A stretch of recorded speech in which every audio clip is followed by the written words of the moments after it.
أعوذ بالله من الشيطان الرجيم بسم الله الرحمن الرحيم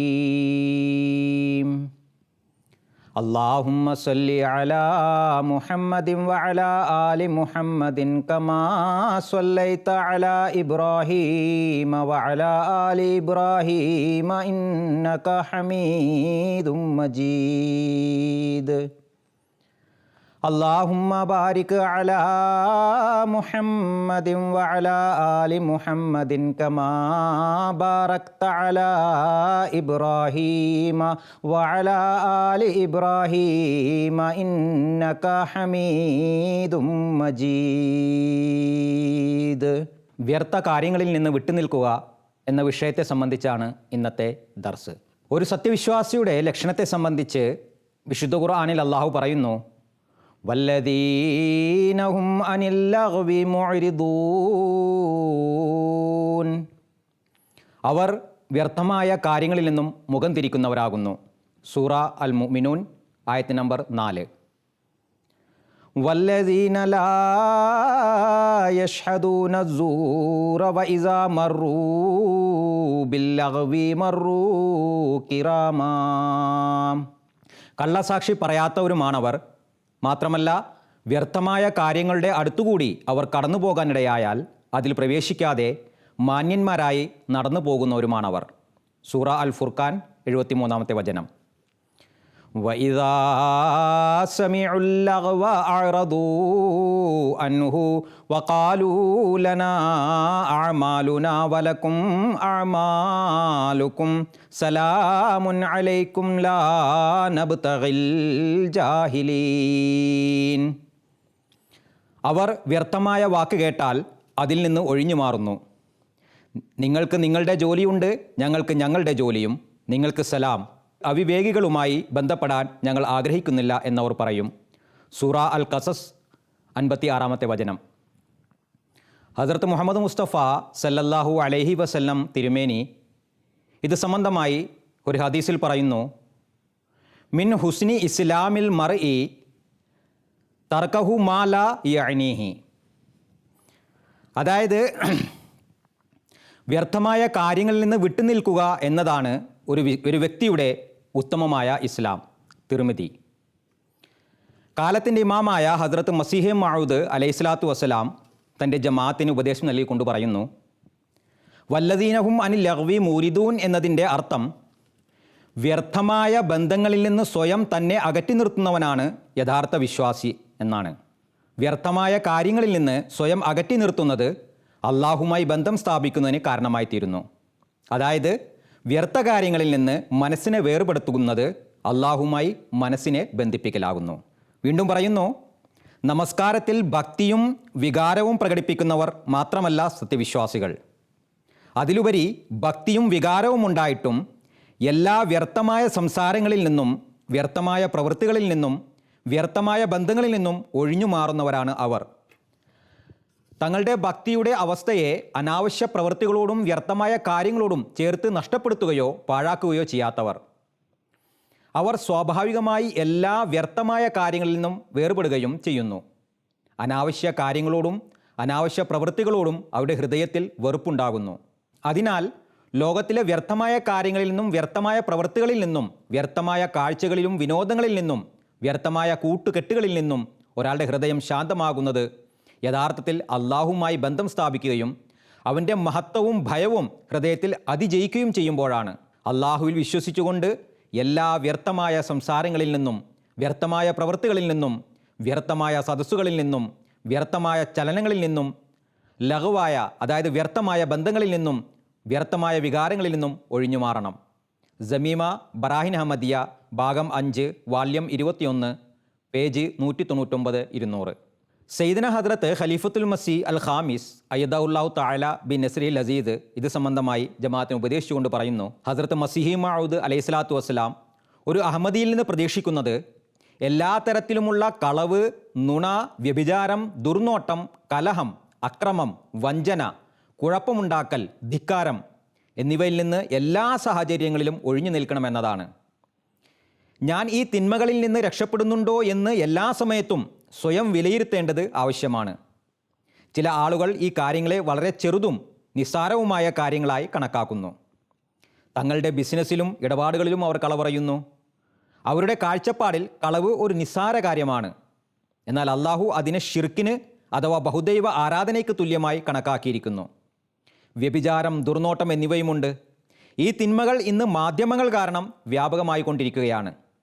വീടുകളിൽ ടെലിവിഷൻ വഴിയോ ഇൻ്റർനെറ്റ് വഴിയോ അത്തരം വൃത്തികെട്ടതും അശ്ലീലവുമായ സിനിമകളും പരിപാടികളും മറ്റും കാണിക്കപ്പെടുന്നു. അത് മനുഷ്യനെ തിന്മകളിലേക്ക് തള്ളിവിടുന്നു. പ്രത്യേകിച്ചും യുവതലമുറയിലെ ആൺകുട്ടികളും പെൺകുട്ടികളും ചില അഹമ്മദി കുടുംബങ്ങളിൽ പോലും ഈ തിന്മക്ക് അടിമപ്പെടുന്നു.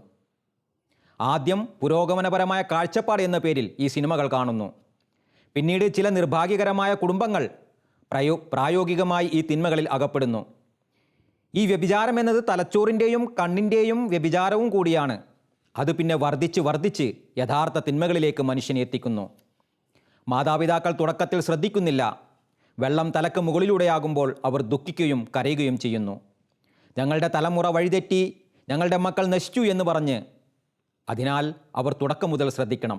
ആധുനിക സാങ്കേതിക വിദ്യയുടെ, പ്രത്യേകിച്ച് മൊബൈൽ ഫോണിൻ്റെ ദുരുപയോഗം കാരണം കുട്ടികളുടെ സ്വഭാവത്തിൽ ഉണ്ടാകാൻ സാധ്യതയുള്ള പ്രതികൂല ഫലങ്ങളെക്കുറിച്ച് മുന്നറിയിപ്പ് നൽകിക്കൊണ്ട്, അഹമ്മദി യുവാക്കൾക്കും കുട്ടികൾക്കും ഉപദേശം നൽകിക്കൊണ്ട് ജർമ്മനിയിൽ നടന്ന അത്ഫാൽ അഹമ്മദിയുടെ ഇജ്തിമാ വേളയിൽ ഹുസൂർ അൻവർ ഐദുല്ലാഹു തആല ബിൻ നസ്രിൽ അസീസ് ഇപ്രകാരം പറയുകയുണ്ടായി.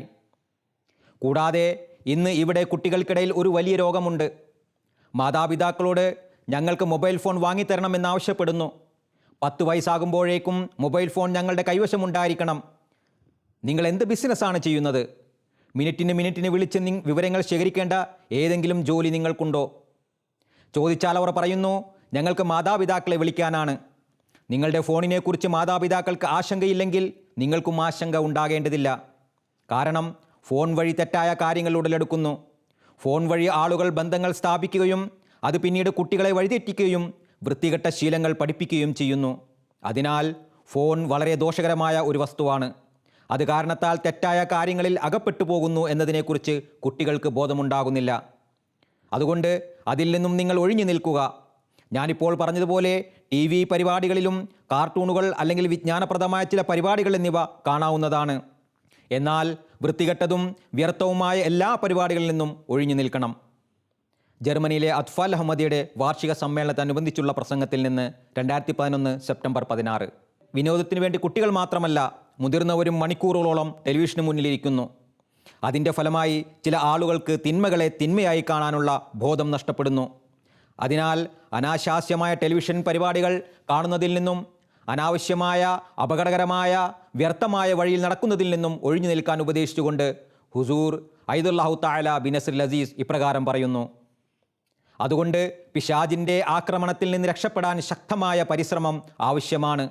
അതിനുവേണ്ടി അല്ലാഹു തആല പറയുന്നത് പോലെ അഹ്സൻ ഖൗൽ അഥവാ ഏറ്റവും നല്ല സംസാരം അത്യാവശ്യമാണ്. ഈ വിഷയത്തിൽ സൂറത്തുൽ ഫുർഖാനിലെ 70-ാം വാക്യത്തിൽ പരാമർശിച്ച ഖൗലുൻ സദീദ് അഥവാ നേരായ ഋജുവായ സംസാരം എന്ന ഖുർആനിക കൽപ്പനയെ വിശദീകരിച്ചുകൊണ്ട് ഹുസൂർ അൻവർ ഐദുല്ലാഹു തആല ബിൻ നസ്രിൽ അസീസ് പറയുന്നു, പിന്നെ സത്യസന്ധതയുടെ നിലവാരം കൈവരിക്കുന്നതിനുള്ള ഉപദേശത്തോടൊപ്പം കൂടുതൽ ഊന്നി പറഞ്ഞത് ഇതാണ്: സത്യസന്ധമായ സംസാരം ഇല്ലാത്ത, നിലവാരം കുറഞ്ഞതും അനാവശ്യവുമായ സംസാരമുള്ള സദസ്സുകളിൽ നിന്ന് ഉടൻ എഴുന്നേറ്റ് പോകുക. അള്ളാഹുവിൻ്റെ അധ്യാപനങ്ങൾക്ക് വിരുദ്ധമായ കാര്യങ്ങൾ സംസാരിക്കുന്ന സദസ്സുകളിൽ പോകരുത്. ഈ കാലഘട്ടത്തിൽ ഈ നിലവാരം കുറഞ്ഞതും വ്യർത്ഥവുമായ സംസാരങ്ങൾ ചിലപ്പോൾ അബോധപൂർവം വീടുകളിലെ സദസ്സുകളിലും നമ്മുടെ സ്വന്തം സദസ്സുകളിലും നടക്കുന്നുണ്ട്. ജമാഅത്ത് സംവിധാനത്തിനെതിരെ സംസാരിക്കുന്നു. ഞാൻ പലതവണ പറഞ്ഞിട്ടുണ്ട്, ഔദ്യോഗിക പദവി വഹിക്കുന്നവർക്കെതിരെ പരാതികളുണ്ടെങ്കിൽ താഴെത്തട്ടിൽ പരിഹാരം കാണുന്നില്ലെങ്കിൽ എന്നെ അറിയിക്കുക. എന്നാൽ സദസ്സുകളിൽ ഇരുന്ന് സംസാരിക്കുമ്പോൾ അത് വ്യർത്ഥമായ സംസാരമായി മാറുന്നു. കാരണം അതുവഴി ഒരു പരിഷ്കരണവും ഉണ്ടാകുന്നില്ല. ഹുസൂർ അൻവർ തുടർന്ന് പറയുന്നു, പിന്നെ മറ്റൊരിടത്ത് അള്ളാഹു പറയുന്നു, വ ഇമ്മാ യൻസഅന്നക മിനശ്ശൈത്വാനി നസ്ഗും ഫസ്തഇസ് ബില്ലാഹ് ഇന്നഹു ഹുവസ് സമീഉൽ അലീം. സൂറ ഹാമീം സജദ 37 വചനം. അതായത് പിശാചിൻ്റെ ഭാഗത്തു നിന്ന് നിന്നെ വഴിതെറ്റിക്കുന്ന ഒരു കാര്യം നിനക്ക് എത്തിച്ചേർന്നാൽ, ആസൻ ഖൗലിന് അതായത് ഏറ്റവും നല്ല സംസാരത്തിന് വിരുദ്ധമായ കാര്യങ്ങൾ പിശാച് എത്തിച്ചാൽ, എങ്കിൽ അള്ളാഹുവിനോട് അഭയം തേടുക. അള്ളാഹുവിൻ്റെ അഭയത്തിൽ വരാൻ വേണ്ടി ധാരാളമായി പ്രാർത്ഥിക്കുക. അഊദു ബില്ലാഹി മിനശ് ശൈത്വാനിർ റജീം, ശപിക്കപ്പെട്ട പിശാചിൽ നിന്ന് ഞാൻ അള്ളാഹുവിൽ അഭയം തേടുന്നു എന്ന് ചൊല്ലുക. ലാ ഹൗല വലാ ഖുവത ഇല്ലാ ബില്ലാ, അള്ളാഹുവിൻ്റെ സഹായം കൂടാതെ യാതൊരു ശക്തിയും കഴിവുമില്ല എന്ന് ചൊല്ലുക. അള്ളാഹു തആല തീർച്ചയായും കേൾക്കുന്നവനും അറിയുന്നവനുമായവൻ ഒരു പ്രതീക്ഷ നൽകുന്നു. നല്ല ഉദ്ദേശത്തോടെയാണ് പ്രാർത്ഥിക്കുന്നതെങ്കിൽ തീർച്ചയായും അവനത് കേൾക്കുന്നതായിരിക്കും. ജുമാ ഖുത്ബ 2013 ഒക്ടോബർ 18. വ്യർത്ഥമായ സംസാരങ്ങളിൽ നിന്നും അതിൽ ടിവിയും ഇൻ്റർനെറ്റും ഉൾപ്പെടുന്നു. ഒഴിഞ്ഞു നിൽക്കുന്നതിനെ സംബന്ധിച്ച് ഹുസൂർ അൻവർ അയ്ദുല്ലാഹു തആല ബിൻ നസ്രിൽ അസീസ് പല സന്ദർഭങ്ങളിലും ഉപദേശിച്ചിട്ടുണ്ട്. ജർമ്മനിയിലെ ലജ്ന ഇമായില്ലാഹിയുടെ ഒരു സമ്മേളനത്തിൽ അവിടുന്ന് പറയുന്നു, പിന്നെ വ്യർത്ഥമായ സംസാരങ്ങളാണ്. ഈ അനാവശ്യ സംസാരങ്ങളെക്കുറിച്ച് ഞാൻ പ്രത്യേകിച്ച് കുട്ടികളോട് പറയാൻ ആഗ്രഹിക്കുന്നു. മുതിർന്ന സ്ത്രീകളും വൃദ്ധകളും ഇരുന്ന് സംസാരിക്കുന്ന കാര്യങ്ങൾ മാത്രമല്ല അനാവശ്യ സംസാരങ്ങൾ. അവർ സംസാരിക്കുന്നു, അവരെ അതിൽ നിന്ന് തടയണം. പക്ഷേ 10-12 വയസ്സുള്ള പെൺകുട്ടികൾ മുതൽ യുവതികളായ പെൺകുട്ടികൾ വരെയുള്ളവർക്ക് ടിവിയും ഇൻ്റർനെറ്റും ഇന്ന് അനാവശ്യമായ കാര്യങ്ങളിൽ ഉൾപ്പെട്ടിരിക്കുന്നു. നിങ്ങൾ ദിവസം മുഴുവനും ഒരു പാഠവും നൽകാത്ത പ്രോഗ്രാമുകളാണ് കാണുന്നതെങ്കിൽ അത് വ്യർത്ഥമായ കാര്യം തന്നെയാണ്. ഇൻ്റർനെറ്റ് ഉപയോഗിക്കുമ്പോൾ ചിലപ്പോൾ നിങ്ങൾ തിരികെ വരാൻ കഴിയാത്ത സ്ഥലങ്ങളിലേക്ക് എത്തിപ്പെടുന്നു. അവിടെ അനാശാസ്യം വ്യാപിച്ചുകൊണ്ടിരിക്കുന്നു. ചിലപ്പോൾ തെറ്റായ ഗ്രൂപ്പുകളിലുള്ള ആൺകുട്ടികൾ പെൺകുട്ടികളെ വലയിൽ വീഴ്ത്തുന്ന സംഭവങ്ങളും ഉണ്ടാകുന്നു. തുടർന്ന് അവർക്ക് വീടുകൾ ഉപേക്ഷിക്കേണ്ടി വരുന്നു. അത് കുടുംബത്തിനും ജമാഅത്തിനും അപമാനത്തിന് കാരണമാവുകയും ചെയ്യുന്നു. അതിനാൽ ഇൻ്റർനെറ്റ് പോലുള്ള കാര്യങ്ങളിൽ നിന്ന് വളരെയധികം ഒഴിഞ്ഞു നിൽക്കേണ്ടത് അത്യാവശ്യമാണ്. ഇതുകൂടാതെ മനസ്സിനെ വിഷലിപ്തമാക്കാൻ ഇൻ്റർനെറ്റിൽ ധാരാളം പരിപാടികളുണ്ട്. ടി വിയിൽ അനാശാസ്യത്തിൻ്റെ ധാരാളം പരിപാടികളുണ്ട്. കുട്ടികളുടെ മനസ്സിലേക്ക് മോശം സ്വാധീനം ചെലുത്തുന്ന ചാനലുകൾ മാതാപിതാക്കൾ ബ്ലോക്ക് ചെയ്തു വെക്കണം. അത്തരം ചാനലുകൾ സ്ഥിരമായി ലോക്ക് ചെയ്തിരിക്കണം. കുട്ടികൾ ടി വി കാണേണ്ട സമയപരിധി 1-2 മണിക്കൂറോ കാണുകയാണെങ്കിൽ അവർക്ക് തീർച്ചയായും കാണാം. പക്ഷേ ശുദ്ധവും നല്ലതുമായ നാടകങ്ങളോ കാർട്ടൂണുകളോ ആയിരിക്കണം. തെറ്റായ പരിപാടികളാണ് കാണുന്നതെങ്കിൽ അത് മാതാപിതാക്കളുടെ ഉത്തരവാദിത്തമാണ്. കൂടാതെ 12-13 വയസ്സുള്ള പെൺകുട്ടികൾക്ക് കാര്യങ്ങൾ മനസ്സിലാക്കാനുള്ള പ്രായമായിട്ടുണ്ട്. അതിൽ നിന്ന് ഒഴിഞ്ഞു നിൽക്കേണ്ടത് അവരുടെ ഉത്തരവാദിത്വം കൂടിയാണ്. നിങ്ങൾ അഹമ്മദികളാണ്. ഒരു അഹമ്മദിയുടെ സ്വഭാവം അതുല്യവും സവിശേഷവുമായിരിക്കണം. ഇതൊരു അഹമ്മദി പെൺകുട്ടിയാണ് എന്ന് അറിയണം. മറ്റൊരിടത്ത് ഹുസൂർ തിരുമനസ് പറയുന്നു, ഒരു വ്യക്തിയിൽ നിന്ന് സംഭവിച്ച വ്യർത്ഥമായ കാര്യങ്ങൾ കാരണം അയാളുടെ നമസ്കാരം, നോമ്പ്, സക്കാത്ത് തുടങ്ങിയവ ഒരു പ്രയോജനവും അയാൾക്ക് നൽകുന്നില്ല. ചില ആളുകൾക്ക് ദുർബോധം കാരണം വെറുതെ കുറ്റം ചുമത്തുന്ന ശീലമുണ്ട്. അതിനാൽ ആലോചിക്കാതെ അത്തരം കുറ്റാരോപണങ്ങൾ നടത്തുന്നത് ശരിയല്ല. മറ്റൊരാൾ നിങ്ങൾക്കെതിരായി അത്തരം ഒരു പ്രവൃത്തി യഥാർത്ഥത്തിൽ ചെയ്തിട്ടുണ്ടെങ്കിൽ അതിൻ്റെ പാപം അവൻ്റെ മേലാണ്. നിങ്ങൾ എന്തിനാണ് കളവ് പറഞ്ഞ് ഈ വ്യർത്ഥമായ കാര്യങ്ങളിൽ ഏർപ്പെട്ട് അതിൻ്റെ പാപം നിങ്ങളുടെ മേൽ ഏറ്റെടുക്കുന്നത്? പിശാചിലേക്ക് നയിക്കുന്ന എല്ലാ കാര്യങ്ങളും വ്യർത്ഥമാണ്. പിന്നെ ഇൻ്റർനെറ്റിൻ്റെ ദുരുപയോഗം ഇന്ന് ഒരു കണക്കിൽ വളരെ വലിയ വ്യർത്ഥമായ കാര്യം തന്നെയാണ്. ഇതും ഒരു ലഹരിയാണ്. ലഹരിയും വ്യർത്ഥമായ കാര്യങ്ങളിൽ ഉൾപ്പെടുന്നു. കാരണം അത് ഉപയോഗിക്കുന്നവർ ചിലപ്പോൾ ശീലമാകുമ്പോൾ അനാവശ്യമായ കാര്യങ്ങൾക്കായി തിരയുകയും കാരണമില്ലാതെ ലക്ഷ്യമില്ലാതെ മണിക്കൂറുകളോളം സമയം നഷ്ടപ്പെടുത്തുകയും ചെയ്യുന്നു. ഇതെല്ലാം വ്യർത്ഥതയാണ്. ഖുത്ബാത്തെ മസ്റൂർ വാല്യം 2 പേജ് 592. അള്ളാഹു ഈ പരിശുദ്ധ റമദാൻ മാസത്തിൽ നമ്മയെല്ലാവരെയും ഈ ഉപദേശങ്ങളെയും നിർദ്ദേശങ്ങളെയും ഉത്തമമായ നിലയിൽ നമ്മുടെ ജീവിതത്തിൽ പ്രായോഗികമാക്കുന്നതിനും അതിലൂടെ അള്ളാഹുവിൻ്റെ തൃപ്തിയും സാമീപ്യവും കരസ്ഥമാക്കുന്നതിനുള്ള തൗഫീക്കും നൽകി അനുഗ്രഹിക്കുമാറാകട്ടെ. ആമീൻ. വ ആഖിർ ദഅവാന അനിൽ ഹംദുലില്ലാഹി റബ്ബിൽ ആലമീൻ.